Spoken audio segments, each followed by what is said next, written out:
No room for your kids, Mom said flatly. My brother rolled his eyes. It's better without them. I just smiled.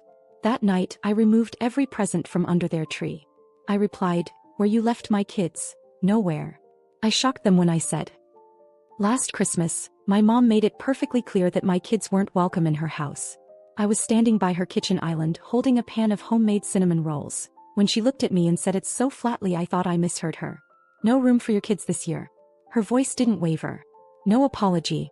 No explanation. Just a sip of her tea like we were discussing the weather. My brother Matt didn't even look up from his phone. He just rolled his eyes. It's better without them anyway. I stood there for a second, cinnamon rolls getting colder in my hands, wondering if this was some kind of joke. But there was nothing in their faces but indifference. Like my twins Alex and June, 5 years old and full of energy, weren't even part of this family. So I smiled. I didn't argue, didn't raise my voice. I just nodded slowly, said all right, and walked out. That night, while they were out at some neighborhood cocktail thing, I walked back into their house with a spare key they'd forgotten I still had. I didn't break anything, didn't make a mess. I just quietly, calmly, removed every single present from under their Christmas tree. The ones I had wrapped. The ones I had paid for. The expensive skincare set for Mom, the limited edition vinyls for Dad, the latest smartwatch for Matt. All gone. I left a single sticky note under the bare tree. It said, where you left my kids, nowhere. Then I went home and put those presents under our tree. Mine and the kids. We had our own Christmas, just the three of us. I told them Grandma and Grandpa were sick and Matt went on vacation, so it was just going to be a cozy holiday at home. They were thrilled. Hot chocolate, cartoons, and unwrapping gifts they had no idea were never meant for them. The next morning my phone started blowing up. Missed calls. Voicemails. Even a furious text from my mom asking if I had lost my mind. I didn't reply. But that was just the beginning. I lived 3 houses down from them. Same street. Same age. They never thought I'd actually start pulling away, not really. I've been their ATM since I got promoted 5 years ago. I've paid off their car loans, sent them on vacations, covered Matt's rent twice. All under the excuse of family helps family. But something changed that day. Something clicked. I saw how disposable we were to them. How my kids were an inconvenience. And for once I wasn't going to swallow it. That was Christmas. By New Year's, the real revenge had already begun. New Year's Eve used to be my mom's favorite holiday. She'd throw these big themed parties where neighbors crammed into their too small living room pretending they weren't annoyed by each other the rest of the year. Everyone brought overpriced wine and somehow, I always brought the shrimp cocktail tray and footed the bill for the decorations. This time I didn't show up. I stayed home with the kids. We made a blanket fort and watched old cartoons until midnight. I posted one photo, just one, on Facebook. The twins wrapped in fairy lights, laughing with their juice boxes. Happy New Year from our cozy little team. 2 hours later, Matt commented, classic passive-aggressive. Guess some of us are too good for family now. I ignored it. That week Mom called me 4 times. No voicemails. Just missed calls back to back. She never left messages. She wanted me to chase. She wanted to guilt-trip me without actually saying anything direct. That was her move. Always has been. Instead I sent her a message. Short and cold. I've decided to take a break from being your financial backup. Please adjust your budget accordingly. She read it. Never replied. I found out from the neighbor Lydia that my parents had booked a spring cruise. I also found out their card got declined. Twice. I had canceled the emergency backup credit card I put them on years ago without telling them. I figured if my kids weren't welcome in their lives, my money shouldn't be either. I wasn't expecting the knock on my door that Saturday morning. It was my dad. He stood there in his weekend golf polo, no hello, just this stunned expression like he couldn't believe I hadn't warned them. You froze the card. We couldn't even pay for the flight to Miami. I told him the truth. It wasn't my job anymore. He asked if I was really going to let my own parents struggle like that after everything they'd done for me. And I asked him one thing in return. Everything like what? He stood there searching for something to say but came up with nothing. They had always framed their neglect as normal. Their coldness as discipline. Their disinterest in my kids as being too old for noise. And I had swallowed it for years thinking maybe they were just bad at showing love. But that day, seeing my father so offended that I had dared stop paying for his lifestyle, it was like a curtain got pulled back. They didn't see me as family. I was a resource. A wallet with a heart they never intended to care for. So I made a decision. No more dinners. No more holidays. No more gifts. And from that day on I stopped walking the long way past their house. I didn't wave. I didn't check their mail while they were out of town. I stopped pretending. I existed on this street now but not for them. A few weeks later I started noticing little things. Their front lawn, usually obsessively maintained, started getting patchy. Weeds near the mailbox. The kind of stuff my dad would have lectured Matt and me about growing up. Their porch light flickered out and stayed that way. I knew exactly what was happening. They were slipping. It didn't take long before I got the call I was expecting. Not from them. No, they had enough pride to avoid that, but from the dentist's office. They still had me listed as the emergency contact and billing party. I had completely forgotten. They'd scheduled a cleaning, and the receptionist gently asked if I'd like to keep the $580 balance on my card. I told her no. I told her to remove my name from everything. 2 days later, my mom sent an email. An email. Subject line, "We need to talk." She started by saying she was disappointed in the way I'd handled things. That it was unfair to involve the children by keeping them away.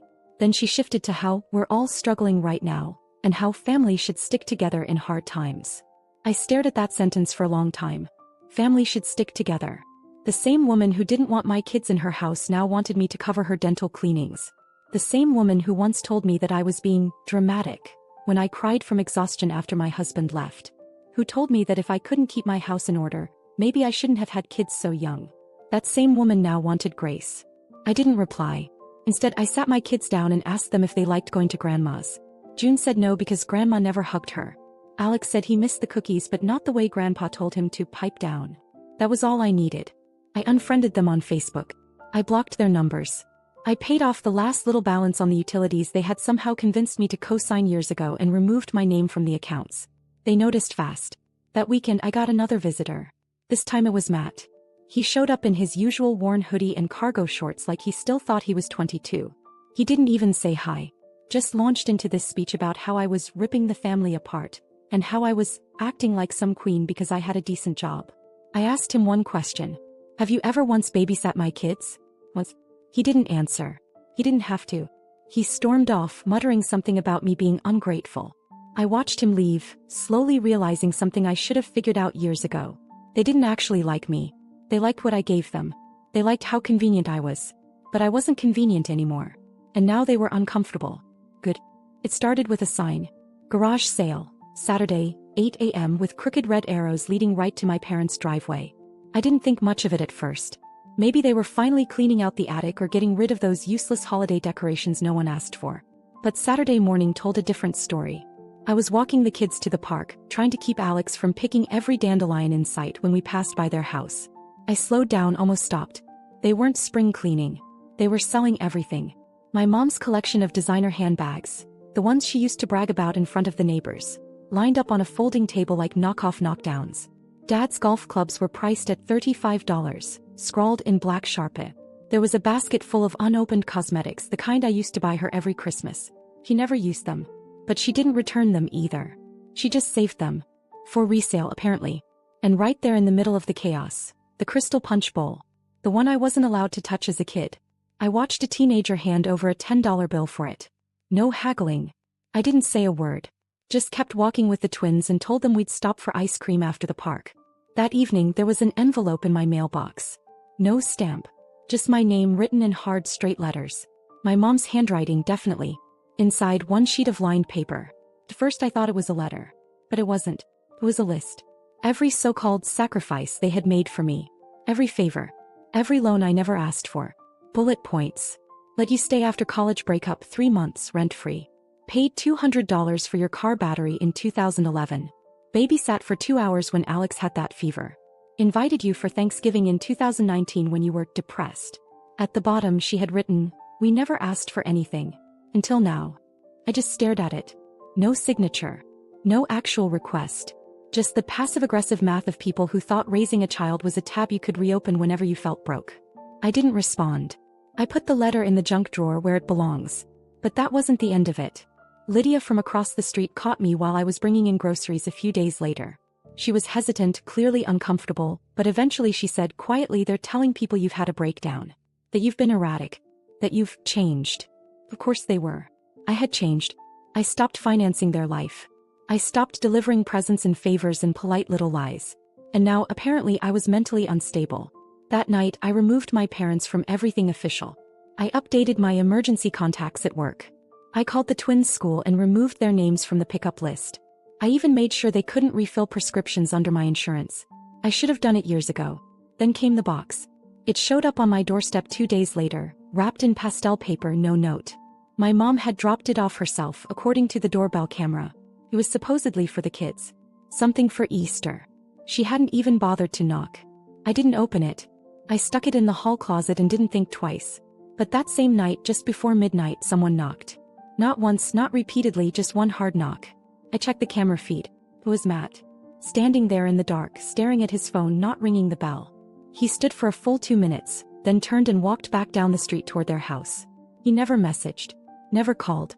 The next morning, one of my tires was flat. Slashed clean through. It was the first time I felt real fear. Not anger. Not frustration. Fear. Because now it wasn't about money. It wasn't about being excluded from Christmas or guilt-tripped into paying for root canals. It was about control. And they didn't have it anymore. I called a tow truck that morning, didn't even bother patching the tire. I knew it had been cut on purpose. Clean slice, no puncture. It was a message. I just didn't know what they expected me to do with it. Run back, beg to be part of the family again, pay them off like I used to? So they miscalculated. I didn't call the police.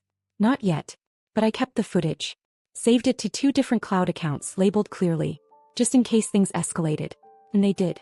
3 days later, I got a call from an unknown number. It was the property manager for their HOA. My parents had missed their last 2 dues. Not like them, the woman said. They were trying to reach someone in the family to settle it, and my name came up because I had once paid a landscaping fine for them years ago. I laughed. Actually laughed. Told her she might want to call someone who still considers them family. Then I hung up.